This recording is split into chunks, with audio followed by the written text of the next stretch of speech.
श्री बृहस्पतिवार व्रत कथा। प्राचीन काल में एक ब्राह्मण था। वह बहुत निर्धन था। उसकी स्त्री बड़ी मलिनता के साथ रहती थी। वह स्नान न करती, किसी देवता का पूजन न करती। ब्राह्मण देवता बहुत दुखी थे, बहुत कुछ समझाते, परंतु इसका कुछ परिणाम न निकला। भगवान की कृपा से ब्राह्मण की स्त्री के कन्या रूपी रत्न पैदा हुआ। कन्या बड़ी होने पर प्रातः काल स्नान आदि करके विष्णु भगवान का जाप व बृहस्पतिवार का व्रत करने लगी। अपने पूजन पाठ को समाप्त करके स्कूल जाती तो मुट्ठी में जौ भर कर ले जाती और पाठशाला के मार्ग में डालती जाती। तब वे जौ स्वर्ण के हो जाते।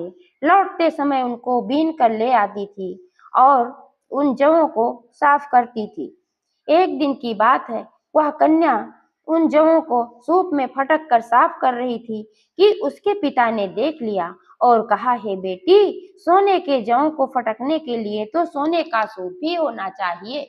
दूसरे दिन बृहस्पतिवार था। कन्या ने व्रत रखा और अपने पूजन पाठ को समाप्त करके भगवान विष्णु से प्रार्थना करके कहा कि हे प्रभु, मैंने आपकी पूजा सच्चे मन से की हो तो मेरे लिए सोने का सूप दे दो। बृहस्पति देव ने उसकी प्रार्थना स्वीकार कर ली। रोजाना की तरह वह कन्या जौ फैलाती हुई जाने लगी। जब लौटकर जौ बीन रही थी तो उसे सोने का सूप मिला। उसे वह घर ले आई, परंतु उसकी माँ का वही ढंग रहा। एक दिन की बात है कि वह कन्या सोने के सूप में सोने के जौ को साफ कर रही थी। उसी समय उस शहर का राजपुत्र वहां से होकर निकला।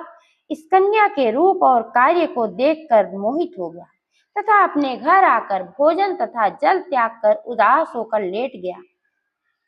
राजा को जब इस बात का पता चला तो अपने प्रधानमंत्री के साथ राजकुमार के पास गए और बोले, हे बेटा, तुम्हें किस बात का कष्ट है?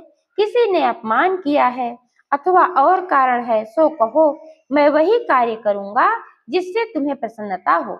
राजकुमार ने अपने पिता की बातें सुनी तो वह बोला, हे पिताजी, मुझे किसी बात का कष्ट नहीं है, किसी ने मेरा अपमान नहीं किया है, परंतु मैं उस लड़की से विवाह करना चाहता हूँ जो सोने के सूप में सोने के जौ साफ कर रही थी। यह सुनकर राजा आश्चर्य में पड़ा और बोला, हे बेटा, इस तरह की कन्या का पता तो तुम ही लगाओ, उसके साथ मैं तेरा विवाह अवश्य करवा दूंगा। राजकुमार ने उस लड़की के घर का पता बतलाया। तब राजा के मंत्री उस लड़की के घर गए और ब्राह्मण देवता को सभी हाल बतलाया। ब्राह्मण देवता अपनी कन्या का विवाह राजकुमार के साथ करने के लिए तैयार हो गए तथा विधि विधान के अनुसार ब्राह्मण की कन्या का विवाह राजकुमार के साथ हो गया।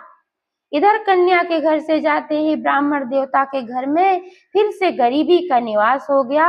भोजन के लिए भी अन्न बड़ी मुश्किल से मिलता था। एक दिन दुखी होकर ब्राह्मण देवता अपनी पुत्री के पास पहुंचे। बेटी ने पिता की दुखी अवस्था को देखा और अपनी माँ का हाल पूछा। तब ब्राह्मण ने सभी हाल कह दिया। कन्या ने बहुत सा धन देकर अपने पिता को विदा कर दिया। ब्राह्मण का कुछ समय सुखपूर्वक व्यतीत हुआ। कुछ दिन बाद फिर वही हाल हो गया।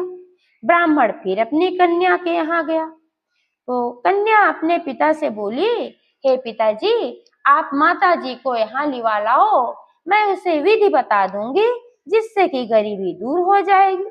ब्राह्मण देवता अपनी स्त्री को साथ लेकर अपनी पुत्री के घर पहुंचे।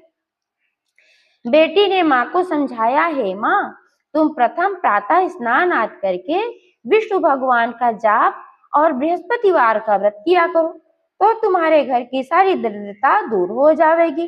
परंतु उसकी माँ ने एक भी बात नहीं मानी। प्रातः काल उठकर अपनी पुत्री के बच्चों के झूठन को खा लिया। इससे उसकी पुत्री को भी बहुत गुस्सा आया। एक रात को कोठरी से सभी सामान निकाल दिया तथा उसने अपनी माँ को बंद कर दिया। प्रातः काल उसे निकाला तथा स्नान आदि करा के पाठ कराया तो उसकी माँ की बुद्धि ठीक हो गई। फिर प्रत्येक बृहस्पतिवार को वह व्रत रखने लगी और इस व्रत के प्रभाव से उसके माँ बाप बहुत ही धनवान और पुत्रवान हो गए तथा इस लोक के सुख को भोग कर स्वर्ग को प्राप्त हुए। बोलो विष्णु भगवान की जय। बोलो बृहस्पति देव महाराज की जय।